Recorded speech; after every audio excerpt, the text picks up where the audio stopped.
Hello, I'm Michael. And I'm Tim. We'd like to talk to you about The Voice to Parliament. This is the second in our video series debunking the common misleading soundbites in the lead up to the referendum on the Voice to Parliament. To recap very briefly what we shared in more detail in video number 1, the proposal for the Voice to Parliament is pretty simple. The constitutional amendment, if passed, will create a body called the Aboriginal and Torres Strait Islander Voice, which has the right to make representations to Parliament and executive government on matters affecting Indigenous peoples. And the Parliament of Australia will have the power and responsibility to shape how the voice operates. It's that simple. But not everyone thinks it's so simple. Which brings us to misleading soundbite number 2. The voice will divide us by race. This soundbite has quite a number of variants. This will re-racialise our nation. This will permanently divide us by race. It will insert race into our constitution. It will have an Orwellian effect where all Australians are equal, but some Australians are more equal than others. Some have said that the voice is racially divisive or flat out racist. I must admit to being deeply puzzled by this race-based critique of the voice. What do you think is behind it? Frankly, I blame this guy. You blame the ancient Greek philosopher Aristotle? Yes, I do.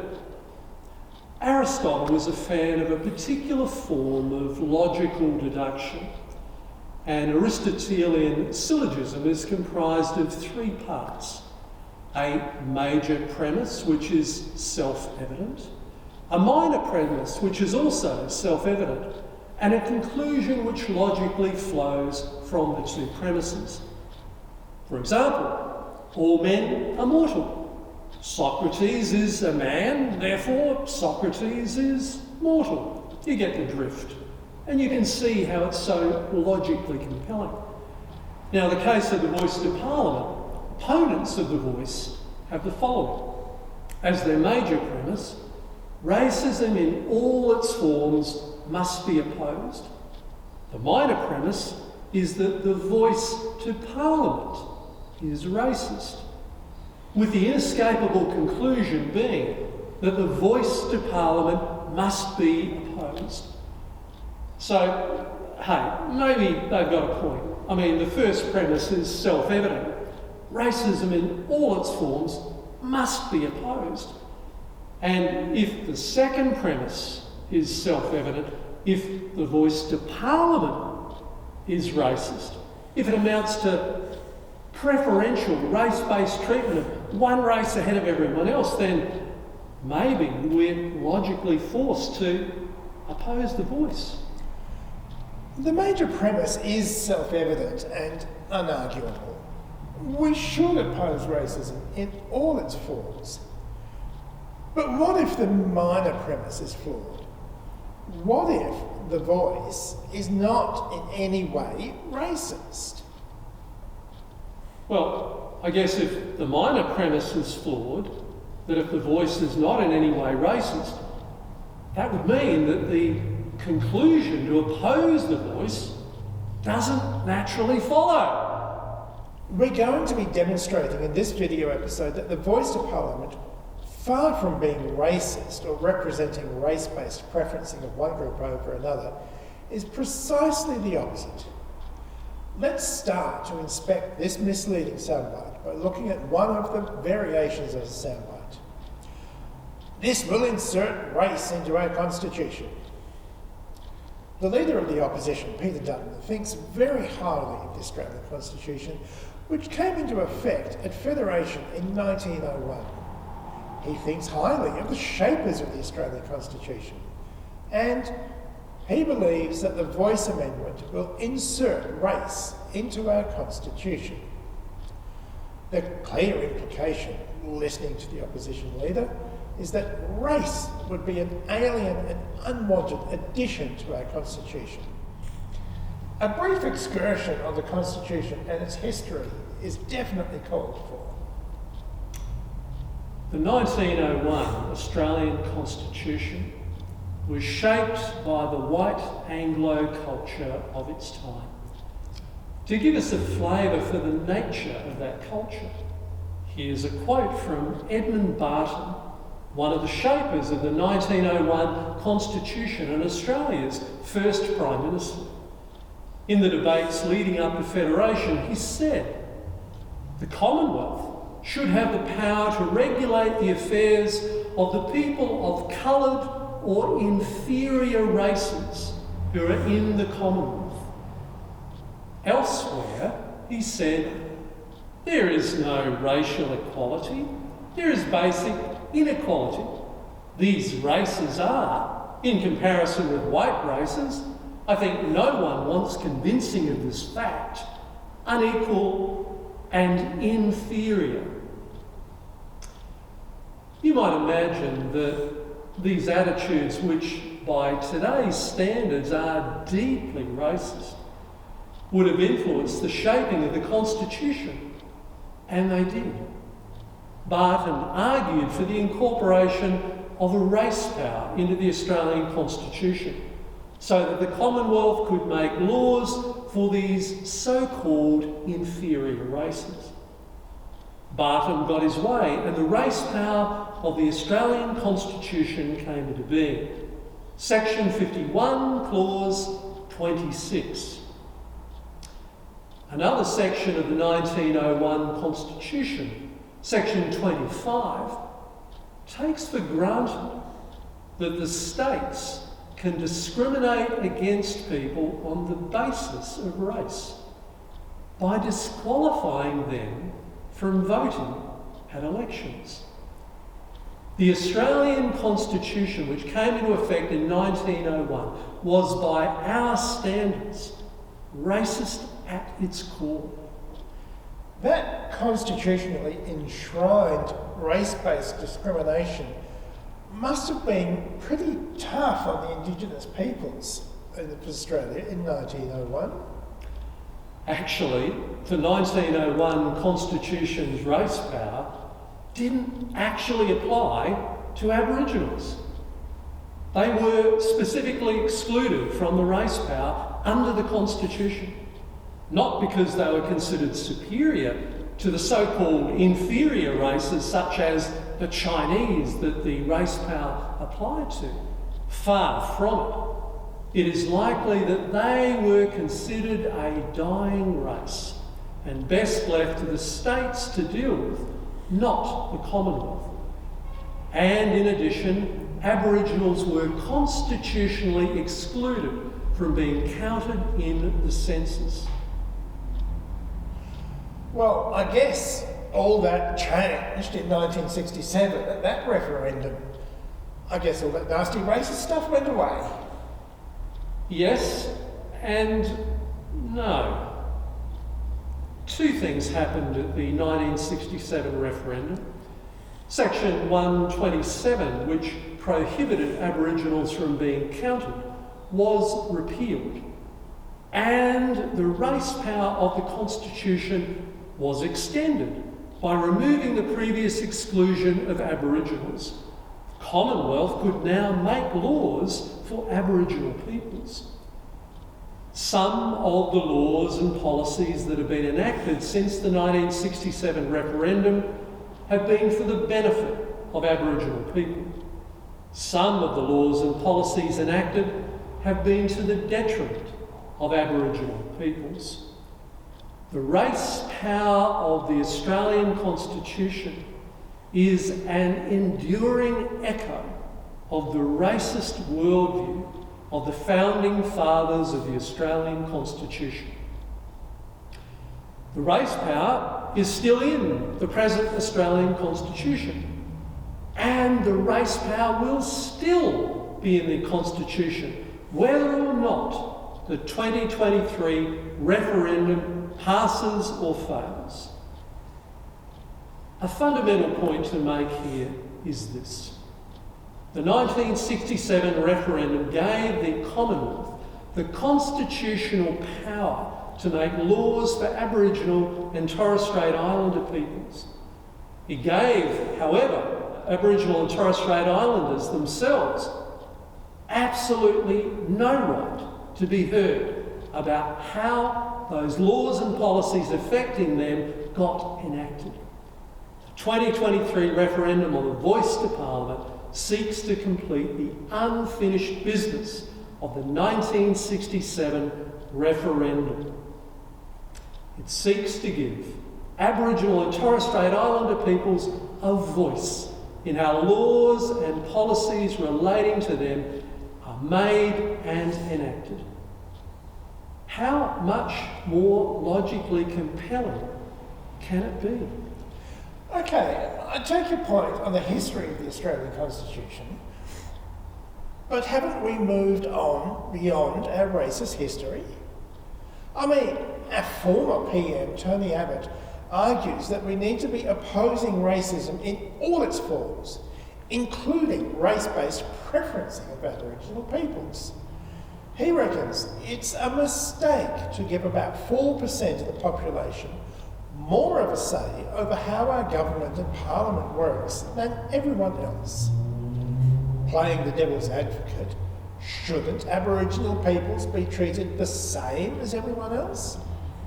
And to introduce an Indigenous voice to Parliament is to treat them differently, and that must be wrong. The reality is that Aboriginal peoples are already treated differently to everyone else.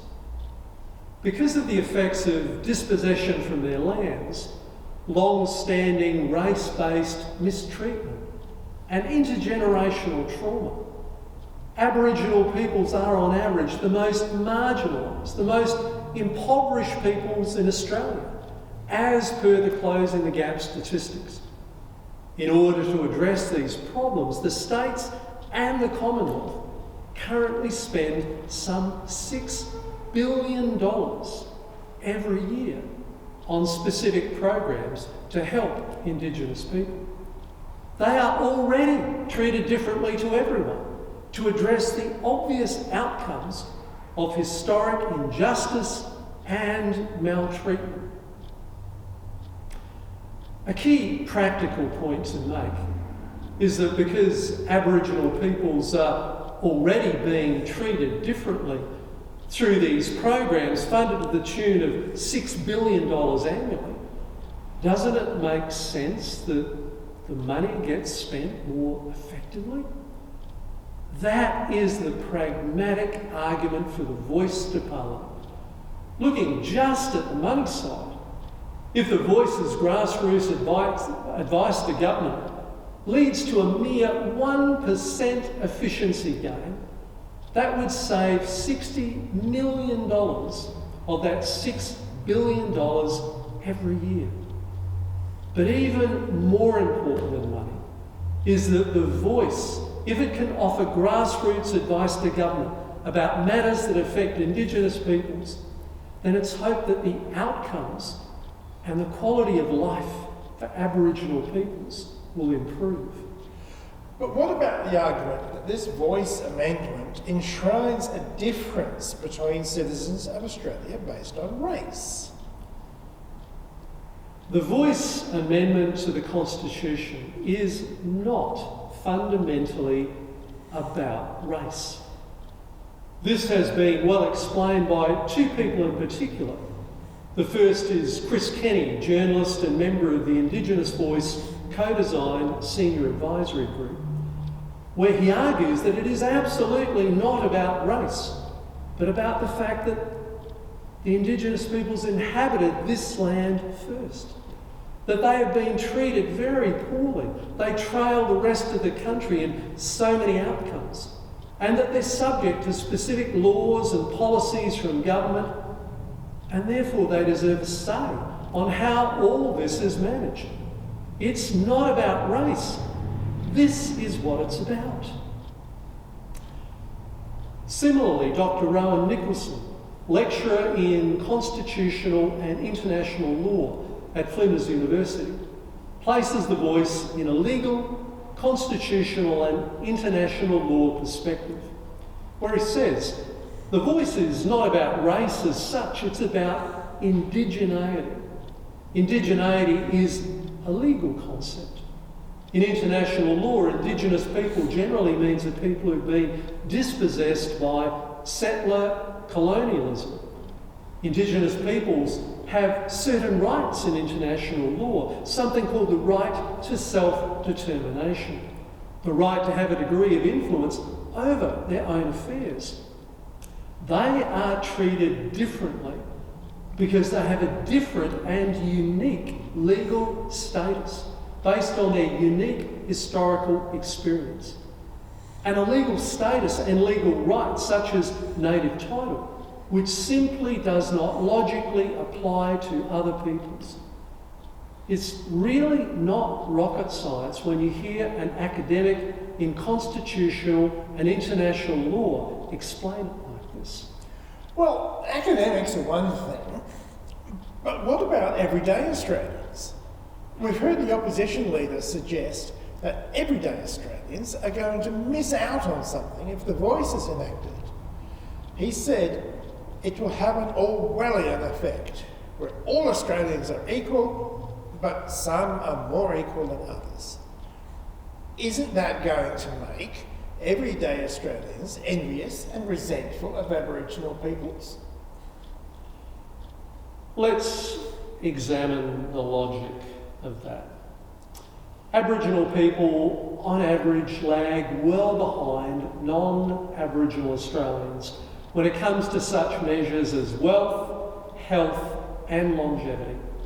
Efforts over many years to close the gap between Aboriginal and non-Aboriginal Australians have been largely ineffective.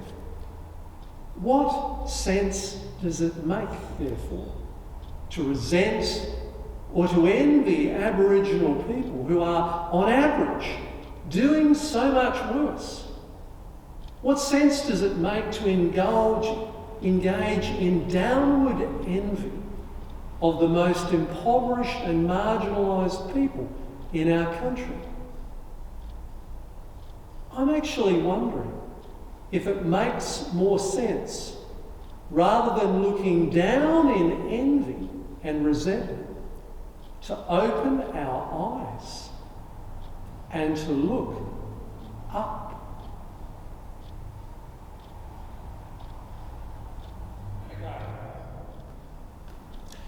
The idea that is being pushed by a number of proponents of the No campaign is that we live in a country where every individual has equal access to the corridors of power and equal influence over our political leaders.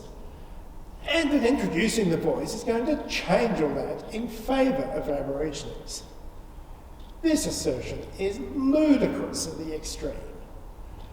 We have a very unlevel playing field in Australia when it comes to the influence exerted over our political leaders.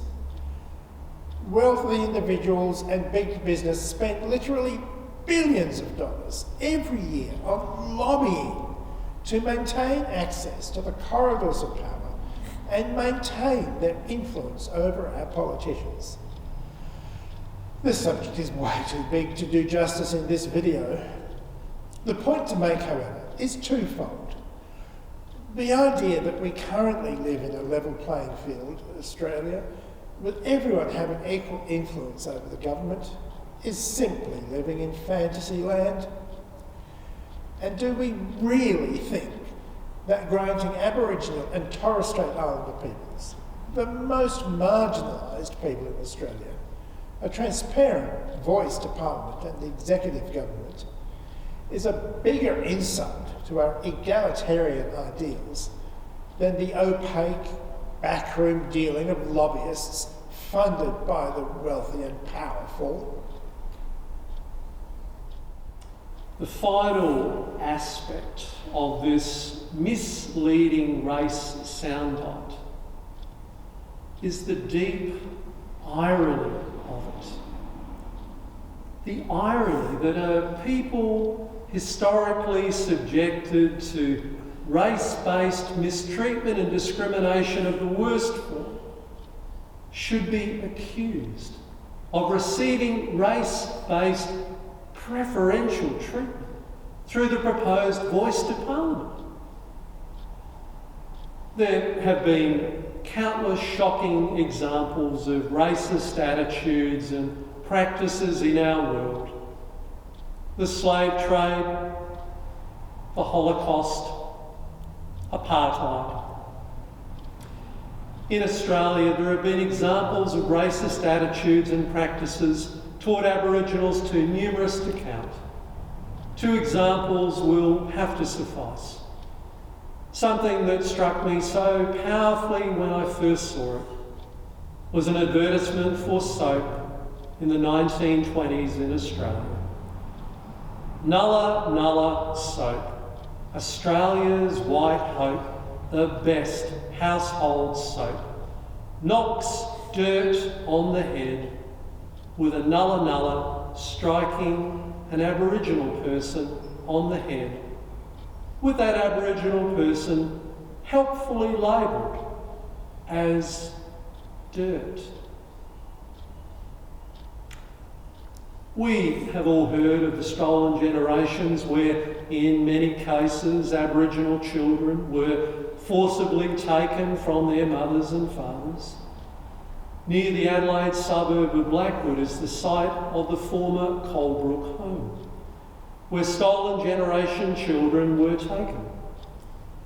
The incredible poignancy of the sculpture of an Aboriginal woman weeping for her children taken from her. These are examples of racism. If we believe the voice is racism in favour of Aboriginals, some race-based preferential treatment of Aboriginals, then perhaps one or more of the following applies. Perhaps we have historical amnesia, forgetting what actual racism looks like. Perhaps we have so little idea of what it means to experience actual racism that we should give thanks for our great good fortune. Or perhaps we are living in a utopian dream world where we think everyone is equal and has an equal voice in an egalitarian level playing field Australia. The voice to Parliament is racially divisive soundbite, with its direct implication that the voice is racist, is very compact, very efficient, and very misleading. Having unpicked the various dimensions of this misleading soundbite, we can say the following. The assertion that the voice to Parliament is dividing our nation by race, inserting race into our constitution, and is by implication a racist proposal. Such an assertion is not merely ludicrous, is not merely intellectually bankrupt, is not merely deliberately misleading. It is quite simply obscene. Far from representing race-based preferential treatment, the voice of Parliament will simply give the First Peoples of our land, the most impoverished, the most marginalised Australians, a voice in decisions that affect them.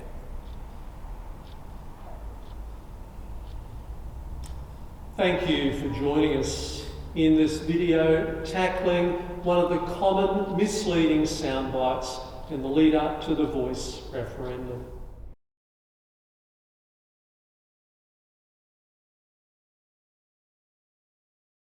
Every few years, as Australian citizens, we are called to exercise our right and our responsibility to vote in state and federal elections. Very rarely, perhaps once in our lifetime, we are called to vote in a referendum to change the Constitution of Australia. On Saturday, the 14th of October, Australia goes to the polls to vote at the referendum on the voice to Parliament. This once-in-a-lifetime responsibility needs to be taken seriously. As we approach the referendum, the question has been posed: what to do if you don't know? If you don't know, then find out, explore, ask questions, and don't be satisfied with mere soundbites. We would encourage you to unpick and unpack the soundbites you hear and subject them to scrutiny. Make sure you fact-check claims rather than merely accepting them on face value. Learn what you can about the history leading up to this historic referendum and seek to understand at least some of the complexities that are in no way addressed by soundbites. If these videos on debunking misleading soundbites have given you pause for thought or raised questions for you, we would encourage you not to accept blindly what we have shared, but once again, to subject these videos to the same fact-checking scrutiny as everything else you encounter. Hopefully the references we have provided will help facilitate this fact-checking process. We wish you discernment in your deliberations prior to the referendum.